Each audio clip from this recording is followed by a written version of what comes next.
बोलिए सद्गुरु देव की जय। मुदमंगल में पूजनीय संत समाज, सम्माननीय सज्जनों एवं देवियों, हमारी जो इस समय प्रातः की सभा चलती है, इसमें सद्गुरु अभिलाष साहब जीवन दर्पण जो एक पुस्तक है, यह गुरुदेव जी के आदर्श घटनाओं को व्याख्यायित करती है और उनके जीवन में आई हुई बहुत सारी जो साधकों के लिए, जिज्ञासु मुमुक्षुओं के लिए प्रेरणादायी घटनाएं हैं, आई हुई हैं।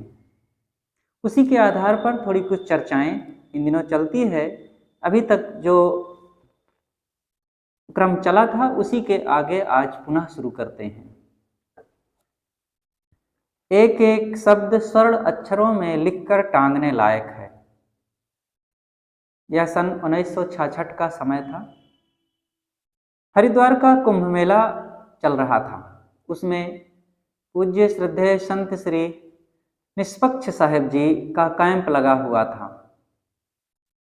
श्री ज्ञान साहेब जी, श्री निहोरे साहेब जी, श्री अवध साहेब जी और भी बहुत से योग्य संत वहां पर पधारे हुए थे।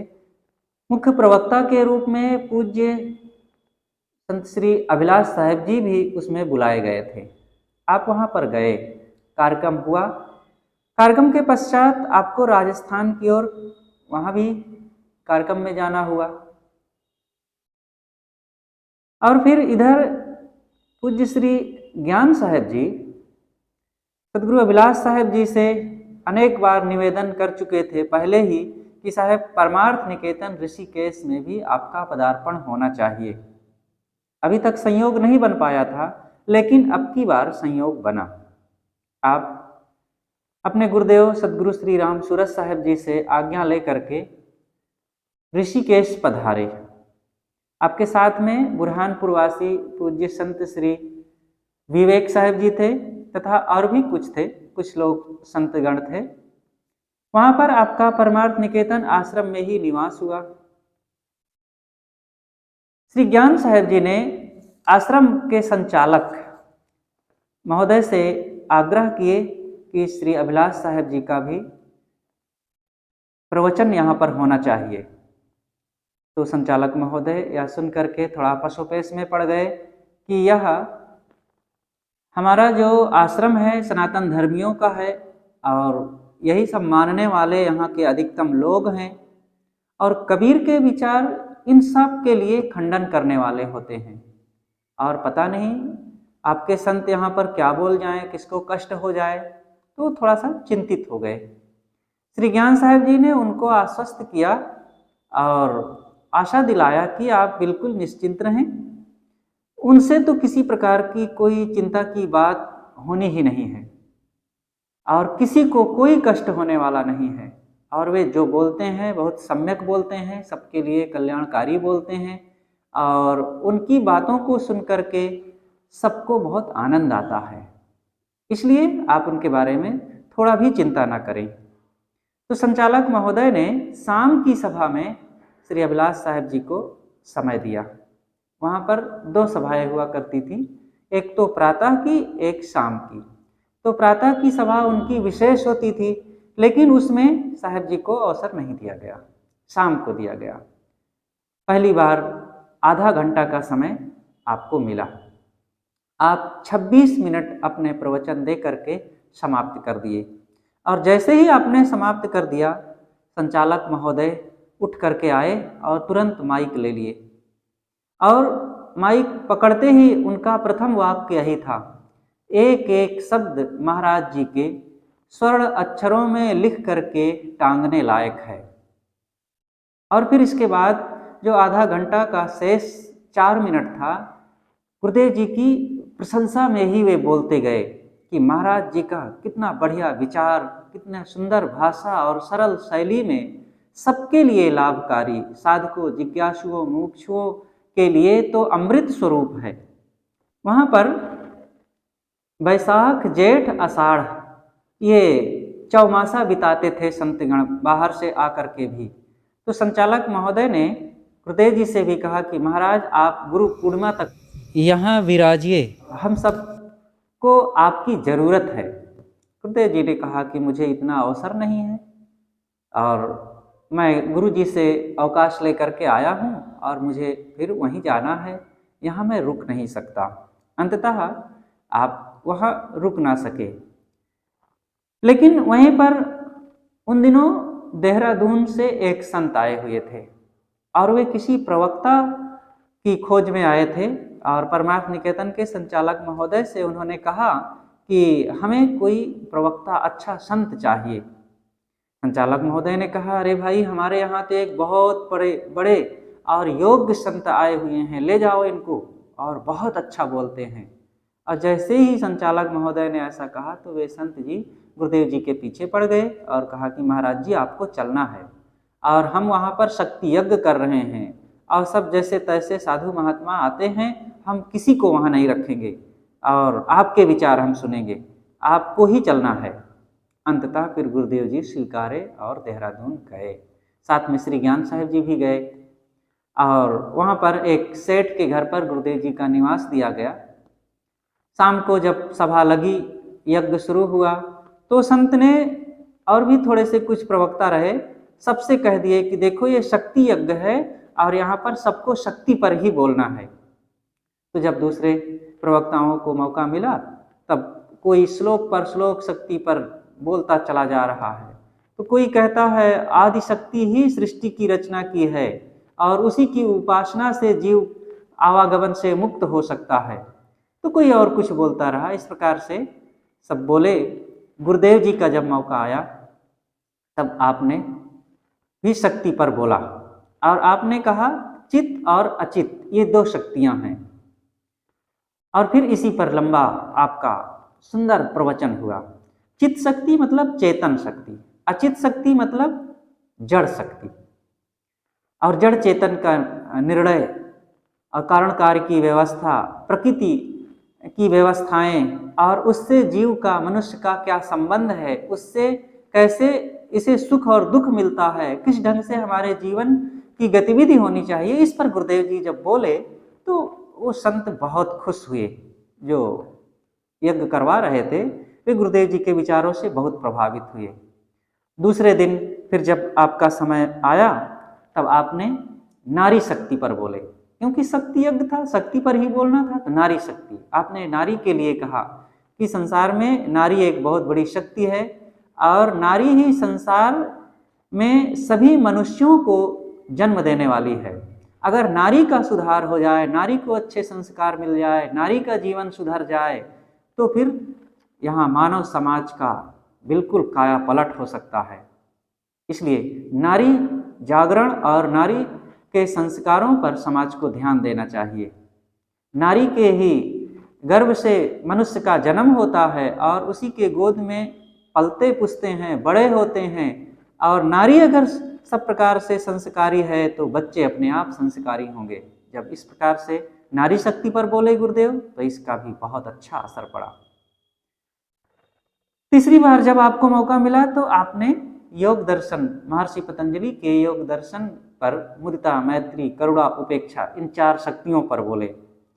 उन दिनों आप जब देहरादून में घूमने के लिए किसी तरफ चले जाते तो लोग आपकी ही चर्चा करते, आपसे बातें करते और कहते महाराज आपके विचार सुन करके बहुत आनंद आया। और देहरादून में आपका एक बहुत अच्छा असर पड़ा। तो ये हरिद्वार, ऋषिकेश, देहरादून में आपका जब सन 1966 में पहली बार पदार्पण हुआ तो इससे लोगों को बड़ा लाभ मिला और आपके विचारों से लोगों में बड़ा गहरा असर पड़ा। अगली घटना है रूह के लिए भी कुछ करते हैं। गुरुदेव श्री अभिलाष साहिब जी के विरक्त होने के पूर्व आपके पिताजी देश सेवा का काम करते थे। एक प्रसिद्ध प्रतिष्ठित व्यक्ति थे और प्रतिष्ठित होने के नाते आपके घर पर अनेक गणमान्य लोगों का आवागमन बराबर होता ही रहता था। अफसरों, साधु संतों, नेताओं, ये सब का बराबर आना जाना होता रहता था।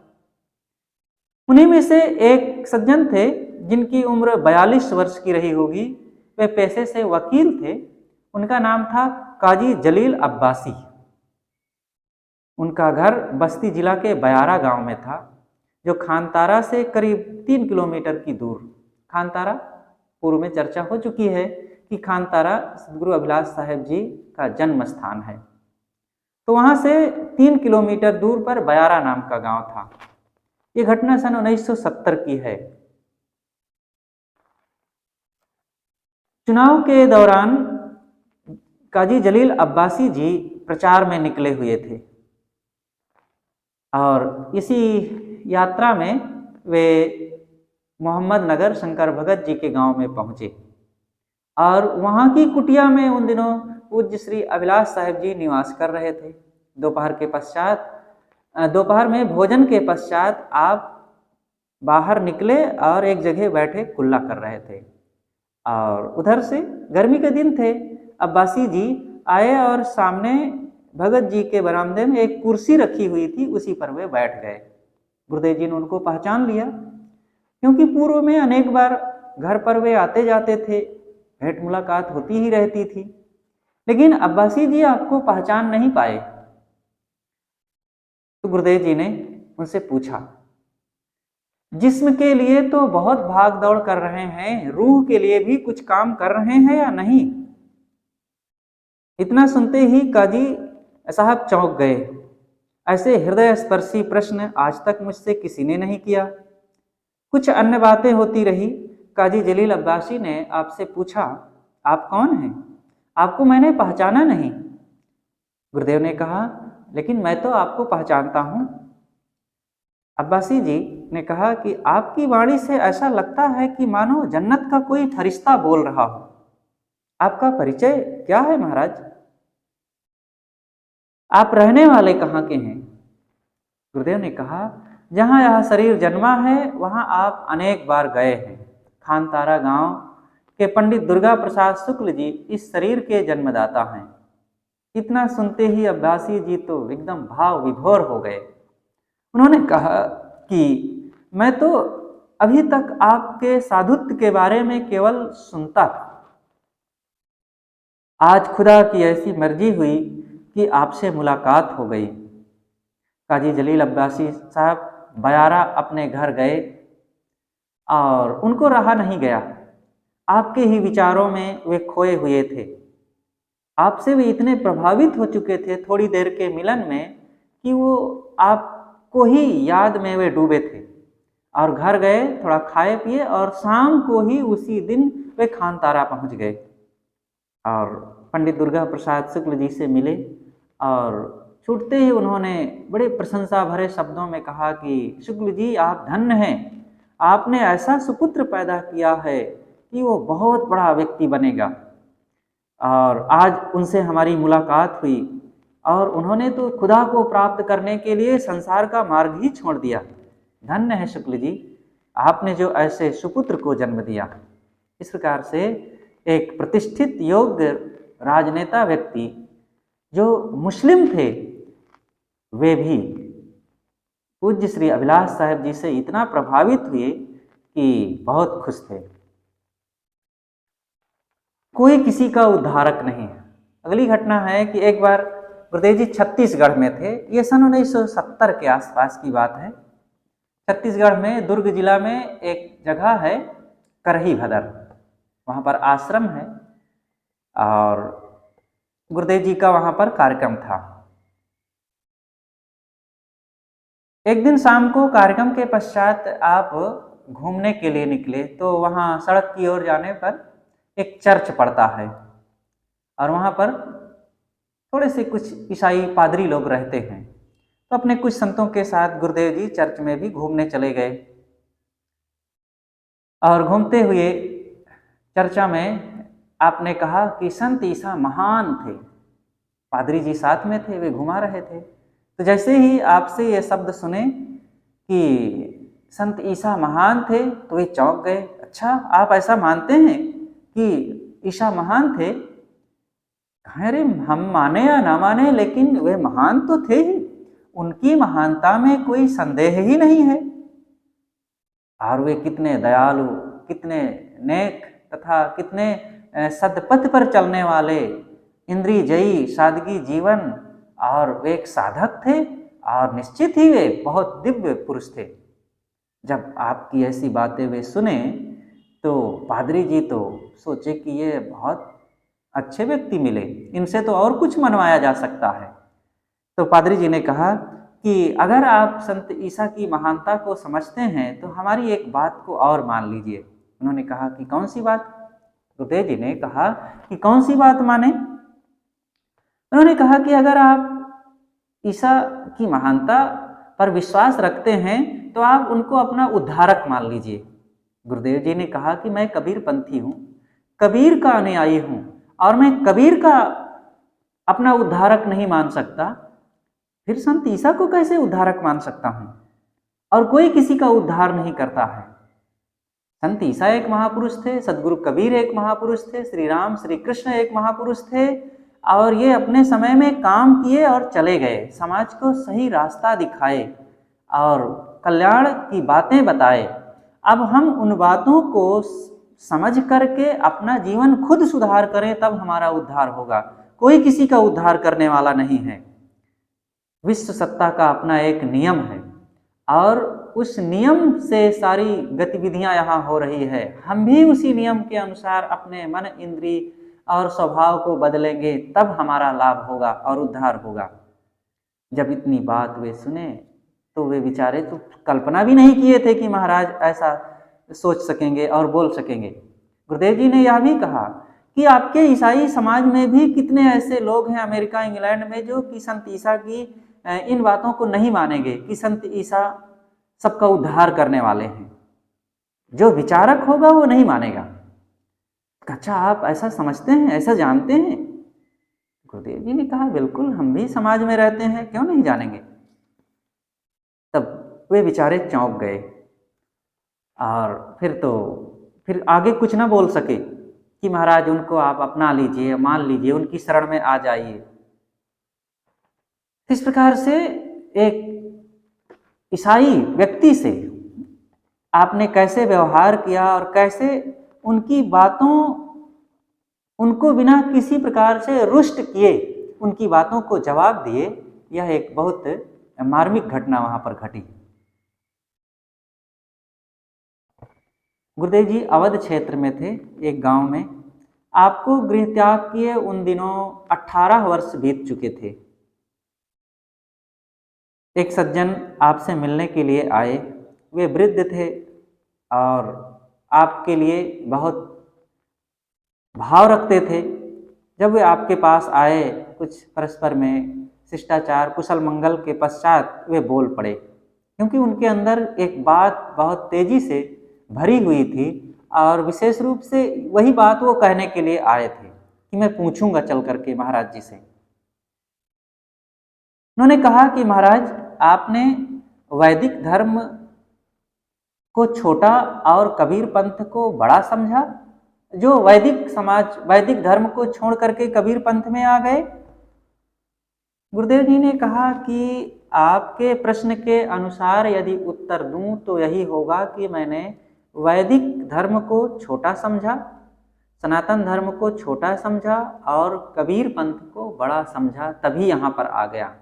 लेकिन मैं यदि अपने अनुसार उत्तर दूं तो छोटा बड़ा की कोई बात नहीं है। पहले मैं जब वैदिक परंपरा में था तो वेद, उपनिषद, गीता, रामायण, महाभारत आदि मेरे धर्म ग्रंथ थे। लेकिन कबीर साहब को पाकर के वेद, उपनिषद, गीता, रामायण, महाभारत आदि के साथ साथ पुराण, बाइबिल, जिंदा वेस्ता, गुरु ग्रंथ आदि भी मेरे धर्म ग्रंथ हो गए। पहले मैं हिंदू परंपरा में था, तो हिंदू परंपरा में रहने पर ब्रह्मा, विष्णु, महेश, श्री राम, श्री कृष्ण आदि ये देवता मेरे अपने उपास्य थे। लेकिन कबीर साहब के विचारों को पाकर के यहाँ राम, कृष्ण के साथ साथ मोहम्मद, ईसा, मूसा, कन्फ्यूशियस, जरथुस्त्र, लाओत्जे, सुकरात, बुद्ध, महावीर आदि भी मेरे पूज्य महापुरुष हो गए। पहले मैं हिंदू परंपरा को मानता था, लेकिन कबीर साहब के विचारों को पाने के बाद हिंदू परंपरा के साथ साथ इस्लाम, सिख, ईसाई, यहूदी, पारसी, जैन, बौद्ध आदि भी मेरे धर्म मत हो गए। ये परंपराएं भी हमारी अपनी हो गई हैं। इसलिए कबीर साहब को पाकर के मैं सिमटा नहीं, मैं संकुचित नहीं हुआ, बल्कि मेरे और विचार व्यापक हो गए, मैं फैल गया, मेरा अपना सब कुछ हो गया, ये सारा संसार मेरा अपना हो गया। लेकिन इन सबको अपना मानने का मतलब ये नहीं है कि मैं इनकी उल जलूल बातों को भी मानता चलूं और जैसे तैसे अपनी जिंदगी को इसमें घसीटता रहूं। नहीं, इन सबको मैं मानता हूं, आदर देता हूं, सब में से जो उचित सार सत्य है उसको निश्चित ही स्वीकार करता हूं। लेकिन कबीर साहब की जो परख दृष्टि है, उनकी जो चिंतन की शैली है, निर्णय, सार सार को गही रहे थोथा दे उड़ाए, मैं उसके अनुसार जीवन को जीता हूँ। सत्य कहीं से भी ले लेता हूँ, लेकिन जहाँ पर ढकियानुसी बातें हैं वो सबको मैं छोड़ देता हूँ। गुरुदेव जी की जब ऐसी निष्पक्ष, बेलाग और समतापूर्ण बातें सुने तो वे सज्जन एकदम प्रभावित हो गए आपसे, और उन्होंने कहा, महाराज मैं नहीं जानता था कि आप इतनी गहराई में हैं, और मैं तो बस यही समझता था कि आपने हिंदू परंपरा को, सनातन धर्म को छोटा माना और कबीर पंथ को बड़ा माना, इसलिए वहां चले गए। लेकिन आपके विचार अत्यंत मार्मिक हैं और ये विचार सबको स्वीकार करना चाहिए, और इन्हीं विचारों से लोगों को शांति मिल सकती है, और यहाँ आपस में एक दूसरे के प्रति जो राग, द्वेष और वैमनस्यता का भाव है वो मिट सकता है। तो गुरुदेव जी ने कहा कि कबीर के ऐसे विचार हैं ही, और जो भी कबीर को पाएगा और उनको सम्यक ढंग से अपनाएगा, निश्चित है उसके जीवन में यही भाव आएगा। अगली घटना है, तभी तो आप गरजते हैं। ये उसी क्षेत्र की है, बस्ती जिला की घटना। बस्ती जिला से रुदौली नामक गांव में, बस्ती जिला के रुदौली नामक गांव में महादेव सिंह नाम के एक ठाकुर रहते थे। वे कांग्रेस में गांधीवादी विचार के बड़े धाकदार नेता थे, बड़े योग्य दिग्गज, देखने में भी वैसे थे।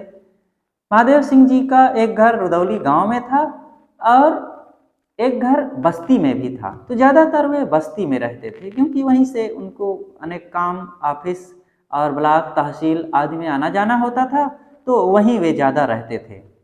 ज़्यादातर वे गंजेड़ी भंगेड़ी साधुओं से मिले थे और उन्हीं से परिचय था, तो यही समझते थे कि ये साधु तो बस वैसे ही होते हैं, इसलिए साधुओं के प्रति उनके मन में कोई विशेष भाव बिल्कुल नहीं था।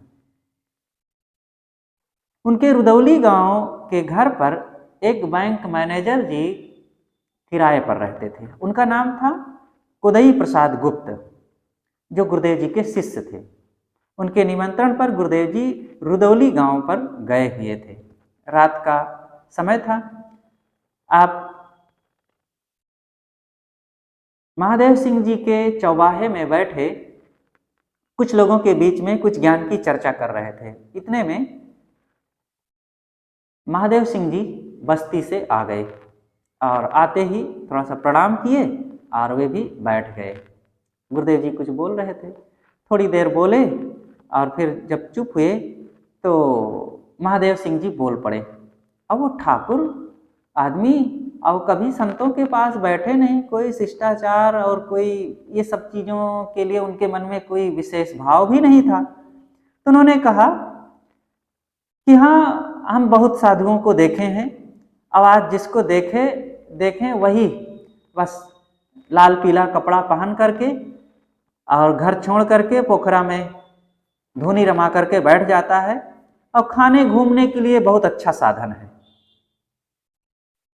गुरुदेव अभिलाष साहब जी ने भी तपाक से कहा, हाँ हाँ, हम भी जानते हैं इन राजनेताओं को जो खद्दर पहन लेते हैं और घूमने लगते हैं बस्ती, लखनऊ और दिल्ली तक, और ये पंडे की तरह जहाँ तहाँ डेरा डाले बस लोगों को ठगते हैं। सरकार के खाते से पैसा निकलता है गरीबों की सेवा के लिए, और 4% 5% सेवा में लगा करके और सब कुछ अपना झोला भरते हैं, अपने घर में लाके भरते हैं।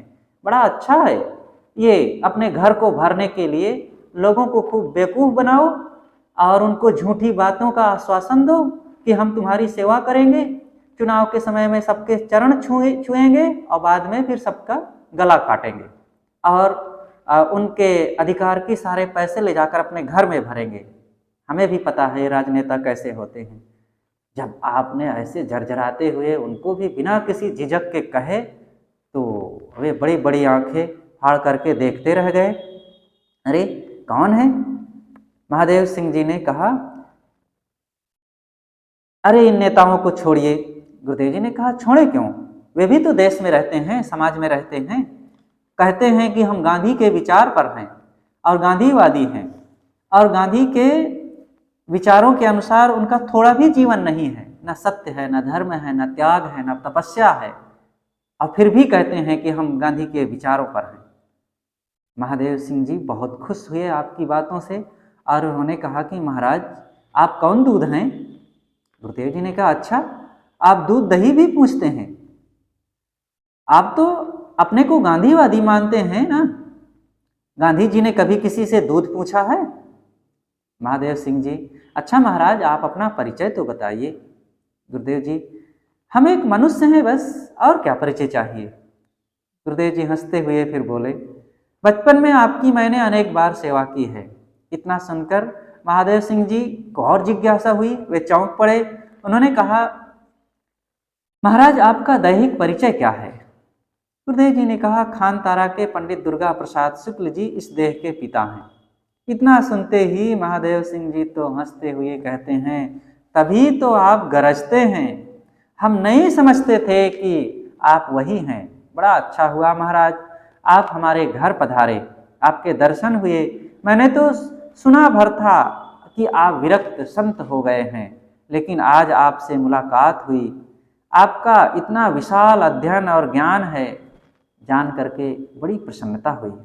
महादेव सिंह जी किसी भी साधु संत के सामने इतना कभी भी विनम्र नहीं होते थे, लेकिन आज पूज्य श्री अभिलाष साहब जी से मिल करके उनकी बातों से इतना प्रभावित हुए कि एकदम हाथ जोड़ करके अब वे चलते वक्त प्रणाम किए और कहे कि महाराज आपसे मुलाकात हुई और हम धन्य हो गए, और बड़े श्रद्धावान फिर वे तब से हो गए। इस प्रकार से एक राजनेता जो पूर्व के परिचित थे और वो जब मिले तो उनसे जो चर्चाएं हुई तो वो भी बड़ी प्रेरक रहीं, और उन्होंने तो पहले थोड़ा भी भाव नहीं दिखाया। उनके मन में यही था कि साधु महात्मा सब यूं ही होते हैं, बस खाने घूमने वाले। लेकिन जब पूज्य श्री अभिलाष साहब जी से परस्पर हुआ तब उन्हें लगा कि नहीं, इन संतों में भी योग विद्वान और यथार्थवादी भी होते हैं। अगली घटना है कोई बैगा। छत्तीसगढ़ में गुरुदेव जी का कार्यक्रम चल रहा था। सन 1954 से गुरुदेव जी छत्तीसगढ़ बराबर जा रहे हैं। साल डेढ़ साल अधिकतम 2 साल में आपका उन दिनों संयोग बन ही जाता था छत्तीसगढ़ जाने का। और जब वहाँ आप जाते तो 2 महीना 3, 4, 5, 6 महीना कभी कभी तो इससे भी ज़्यादा रहना होता था, और आपके साथ में 10, 20, 25 साधु महात्मा भी रहते थे। छत्तीसगढ़ में बहुत भ्रांति फैली हुई थी पहले तो, और ज़्यादा ये टोनही के नाम पर और ये झाड़ फूंक आदि की जो बातें हैं ये बहुत ज़्यादा वहाँ पर फैली थी।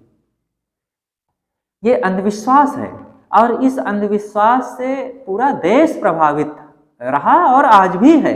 ऐसा नहीं है कि आज शिक्षा बढ़ी है तो लोग इन सब से मुक्त हो गए हैं, बिल्कुल ऐसा नहीं है। लेकिन छत्तीसगढ़ इससे और ज़्यादा प्रभावित था। कई बार तो टोनही के नाम पर अथवा टोना मारने वाली कह करके स्त्रियों को तो उनको मार भी डाला जाता था। अब भूत प्रेत जादू टोना झाड़ फूंक आदि की परंपरा तो बहुत ज़्यादा वहाँ पर व्याप्त थी।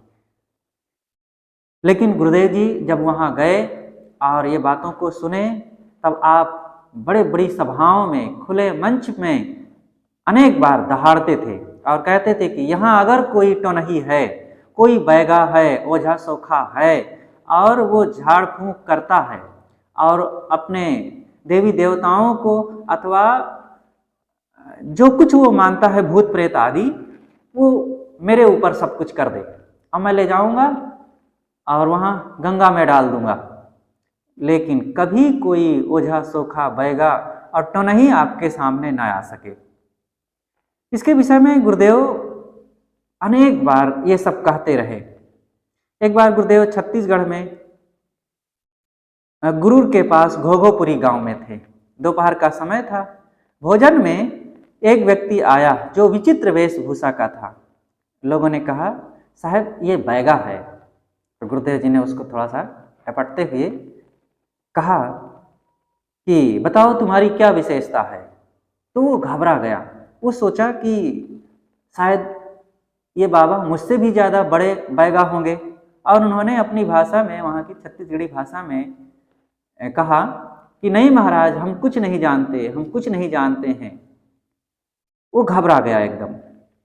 वस्तुतः केवल हमारा भ्रम ही हमें परेशान करता है, और हम जब भ्रमित होते हैं तो हमारे इस कमजोरी का फायदा ही ये लोग उठाते हैं और फिर अनेक प्रकार की संशय भरी बातें हमारे मन में डाल करके हमारा शोषण करते हैं और हमारे आर्थिक, बौद्धिक और पारिवारिक, सामाजिक सब प्रकार का वो दोहन करते हैं। इसलिए ये सारी भ्रांतियों से सबको निकलना चाहिए। अगर ये भूत प्रेत हैं, गुरुदेव जी कई बार कहते हैं कि अगर ये भूत प्रेत हैं, देवी देवता हैं और मंत्र तंत्र होता है, तो ये भूत प्रेत आदि का मैं इतना खंडन करता हूं, ये आकर के तो मेरी जुबान को उखाड़ लेते अब तक। अगर आप कहो कि नहीं महाराज, आप साधु संत हैं, आप ज्ञानी साधक सिद्ध हैं और आपके सामने उनकी हिम्मत नहीं होती है, तो फिर आकर के विनम्र होकर के पैर को पकड़ करके कह देंगे महाराज आप हमारा खंडन ना करिए, हम हैं। लेकिन ना वो, अगर वे हैं तो बड़े बन करके आकर के हमें परेशान करके अपनी उपस्थिति जाहिर कर पाते हैं, और अगर वे हैं, अगर वे हमको बड़ा मानते हैं तो छोटे बन करके विनम्र हो करके अपनी उपस्थिति जाहिर करें। तो ऐसा दोनों ढंग से नहीं उनका कोई लक्षण मिलता है। तो फिर यह समाज क्यों उसके पीछे पड़ा हुआ है? इससे पता चलता है कि केवल भ्रांति है, भ्रम और अंधविश्वास के कारण लोग उसके पीछे लगे हुए हैं, और सही ज्ञान न पाने के कारण यही परंपरा पीढ़ी दर पीढ़ी चली आ रही है। इसलिए सारे अंधविश्वास और भ्रम आडंबरों से निकलना चाहिए। प्रेम की निस्सीमता। एक बार एक नवयुवक विद्यार्थी था, वो थोड़ा अपना कुछ कैलेंडर बनाया और कैलेंडर बना करके गुरुदेव जी के पास भेजा। गुरुदेव जी उन दिनों कलकत्ता में थे। ये सन 1977 का समय था। भक्तराज श्री प्रेम प्रकाश जी के घर पर न्यू अलीपुर में कलकत्ता में थे। तो कैलेंडर को उसने भेजा कि महाराज इस कैलेंडर को आप पारक प्रकाश पत्रिका में छाप दीजिए। गुरुदेव जी के पास गया और आप पढ़े, उसे देखे, तो वो छापने लायक नहीं था, क्योंकि ऐसी कोई विषय वस्तु नहीं थी जो गुरुदेव जी के सिद्धांत के अनुकूल हो कि उसको छापा जा सके। कुछ भी चीज पारक प्रकाश में गुरुदेव जी थोड़े छापते थे। सिद्धांत के अनुकूल, समाज के लिए हितकारी और ज्ञान विवेक वैराग्य से भरी हुई बातों को ही छापते थे आप। तो आपने उसके लिए एक पत्र लिखा कि बेटा तुमने ये कैलेंडर को बना करके भेजा, इसके लिए तुम्हें बहुत बहुत धन्यवाद, लेकिन हमारी व्यवस्था है कि ये हमारे पारक प्रकाश पत्रिका के अनुकूल न होने के कारण इसको हम छाप नहीं पाएंगे। और ऐसा पत्र लिख करके आपने भेज दिया।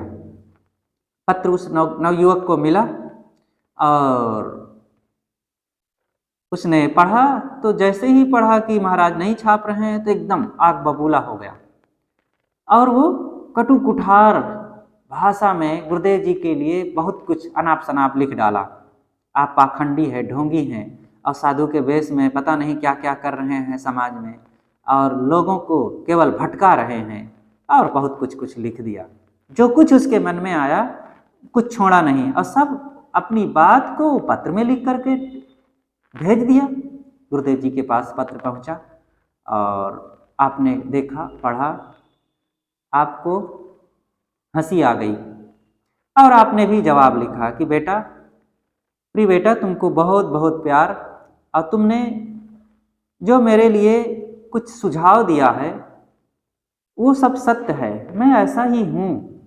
अब मैं अपने को बदल रहा हूँ और साधना कर रहा हूँ, साधना जीवन में गुरु शरण में लगा ही हूँ, और तुमने मुझे सलाह दिया, सुझाव दिया, और जो आपने कहा, जो तुमने कहा है वो सब कुछ सत्य है।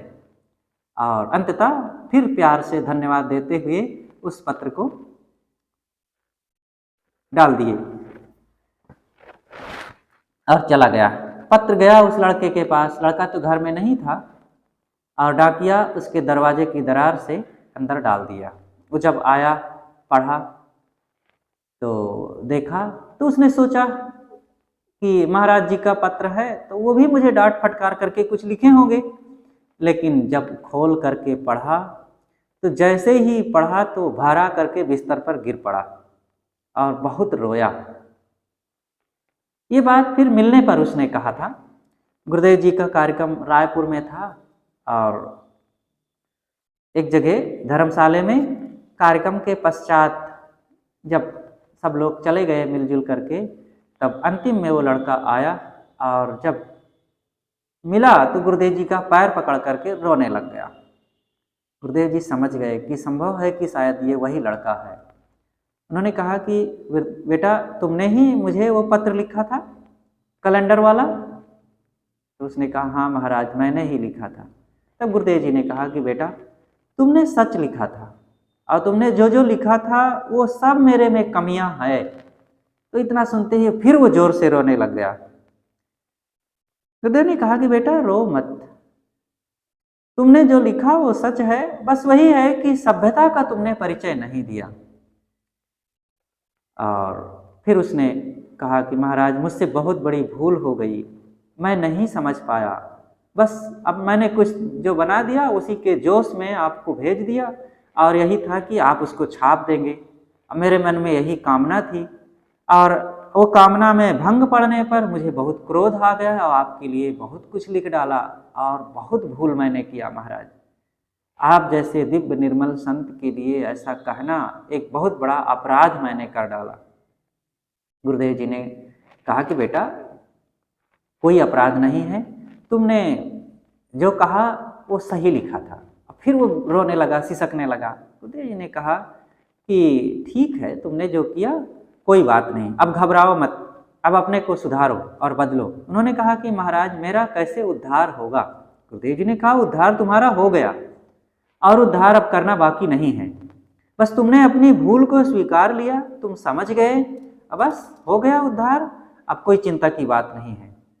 और इस प्रकार से अब वह लड़का आपका प्रेमी हो गया, आपसे अब बराबर मिलता जुलता, आपके विचारों को सुनता, आपकी पुस्तकों को पढ़ता था।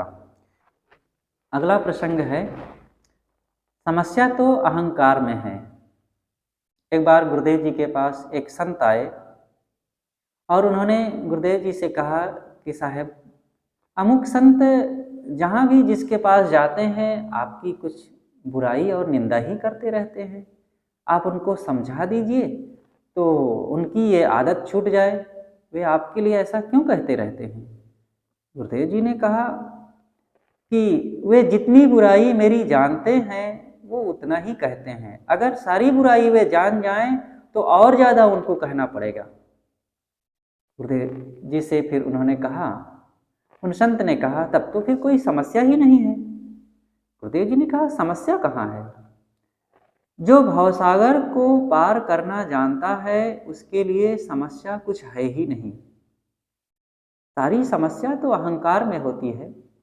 वो कहते हैं, उनका विचार है, बुराई करते हैं तो, निंदा करते हैं तो, प्रशंसा करते हैं तो, उनका विचार है। जहाँ पर गुरुदेव जी थे वहाँ पर उसी दिन वे संत आ गए जिनके लिए वे कह रहे थे कि आपकी बुराई करते हैं। उन्होंने कहा कि महाराज गुरुदेव जी, आप कल जाएंगे अमुक गांव, रास्ते में हमारी कुटिया पड़ती है, वहाँ पर रुक करके हमें भी थोड़ा दर्शन और सेवा का मौका दिया जाए। गुरुदेव जी ने कहा कि ठीक है। दूसरे दिन जब आगे जाना हुआ तो वहाँ भी रुके और वे संत आए, गुरुदेव जी का स्वागत किए, आसन पर बैठाए, चरण धोए, चरणामृत लिए, जलपान कराए, आरती पूजा किए, संतों की भी पूजा आरती स्वागत सत्कार किए और फिर हाथ जोड़ करके निवेदन किए कि गुरुदेव हमारे कल्याण के लिए कुछ आशीर्वचन सुनाया जाए। गुरुदेव जी ने कुछ उनको ज्ञान बोध विचार की बातें सुना दिया और फिर चल दिए। जब चल दिए तो वे संत भी थे साथ में, जिन्होंने कहा था कि साहब उनको समझा दिया जाए, वे आपकी बुराई करते हैं। तो उन्होंने कहा कि साहब ये तो आपके सामने भीगी बिल्ली बन गए। गुरुदेव जी ने कहा नहीं, ऐसा ना कहो। उनका विचार था, वे हमारी निंदा करते हैं, बुराई करते हैं, उनका विचार है, और हमारी सेवा करते हैं, सम्मान करते हैं, पूजा करते हैं, आदर देते हैं, ये भी उनका ही विचार है। सब लोग अपने अपने विचार से अपना काम करते हैं। अब हमें विचार करना है कि हमें क्या करना है। जिस ढंग से हमारा कल्याण हो, हमें वैसा सोचना चाहिए, वैसे जीना चाहिए, क्योंकि हमारे सोचने से, हमारे करने से, हमारे सुंदर जीवन जीने से हमारा कल्याण है। और हम दूसरों के बारे में क्या टीका टिप्पणी करें। सब अपने अपने ढंग से, जिसको जहाँ लाभ निश्चय होता है वहाँ से जुड़ता है, उससे प्रेम करता है, और जब उसको लगता है कि लाभ नहीं है तब उसकी निंदा करने लगता है। इसलिए कहीं किसी के लिए कुछ कहने की जरूरत नहीं है, शांत रहो। तो इस प्रकार से गुरुदेव जी अपनी निंदा करने वालों से भी कभी घबराते नहीं थे, और ऐसे लोगों की वे कभी निंदा नहीं करते थे, शांत सहो, और जब वे मिलें तो उनके साथ सुंदर व्यवहार कर लेते थे। ये तो आंखों देखी घटनाएं, हमने अनेक बार अनेक ऐसे लोगों से संपर्क हुआ जो पीठ पीछे आपकी आलोचना करें, लेकिन जब मिलें तो आपके साथ सामने प्रशंसा करें। बंदी छोर, गुरुदेव, प्रभु, दीनानाथ, आप हमें दर्शन दिए, हम धन्य हो गए, ऐसा बोलने लगते थे। तो ये तो सच है कि सब अपने अपने ढंग से जीते हैं, करते हैं, और जिनको जो लाभ निश्चय होता है वैसा जीवन जीता है। इसलिए किसी के लिए कभी कुछ अन्यथा सोचने की जरूरत नहीं है। इस ढंग से गुरुदेव जी अनेक स्वभाव के लोगों से मिलते और उनके अनेक इन बातों से परिचित होते, अनेक घटनाओं को सुनते और उनका जवाब देते, और जहाँ भी आप जिनसे मिलते थे कहीं भी कोई विवाद की बात नहीं आई। उद्दंड से उद्दंड मनमानी लोगों से भी मिल करके आपने उनके साथ समता, सौहार्दता, प्रेम, समरसता से व्यवहार कर लेते थे, और ऐसे लोग भी आपसे मिल करके कुछ पाते थे, उनको बड़ा संतोष मिलता था, और जब बिछुड़ते थे तो उन्हें लगता था कि महाराज जी मेरे अपने हैं और मुझसे सबसे ज़्यादा प्रेम करते हैं। ऐसे निर्मल, ज्ञानवान, बोधवान संतों के दर्शन और उनकी बातों का श्रवण करना, उनके लिखे हुए ग्रंथों को पढ़ना और उनकी सेवा सहचरण का सौभाग्य मिलना, ये बहुत पूर्व कमाई का फल है। हर इंसान को ऐसे देदीप्यमान, बोध, वैराग्य साधना संपन्न दयालु संतों की शरण में जाकर के अपने जीवन को कल्याण की तरफ अग्रसर करना चाहिए और अपने जीवन को धन्य बनाना चाहिए, क्योंकि इन संतों से ही समाज का सुधार हो सकता है। समाज को नए संस्कार, नई जागृति और मन इंद्रियों को स्वश करके आत्मज्ञान, आत्म कल्याण की तरफ प्रेरणा मिल सकती है। ऐसे महान संत सदगुरु श्री अभिलाष साहेब जी को पा करके हम सब लोग भी अपने को धन्य मानते हैं, और आगे भी हमारी उनके प्रति श्रद्धा और भक्ति सदैव बनी रहे और उनके ही पद चिन्हों पर चलते रहें, ऐसा हम सबको निश्चय करना चाहिए और अपने मन को सरल, विनम्र तथा भक्तिवान बना करके अपने जीवन को कल्याण की तरफ बढ़ाते ही रहना चाहिए। इसी से ये जीवन के दुख मिटेंगे और शांति मिलेगी, व्यवहार परमार्थ दोनों उज्जवल हो सकेगा। बस आज की सभा हम यहीं पर समाप्त करते हैं। बोलिए सद्गुरु देव की जय।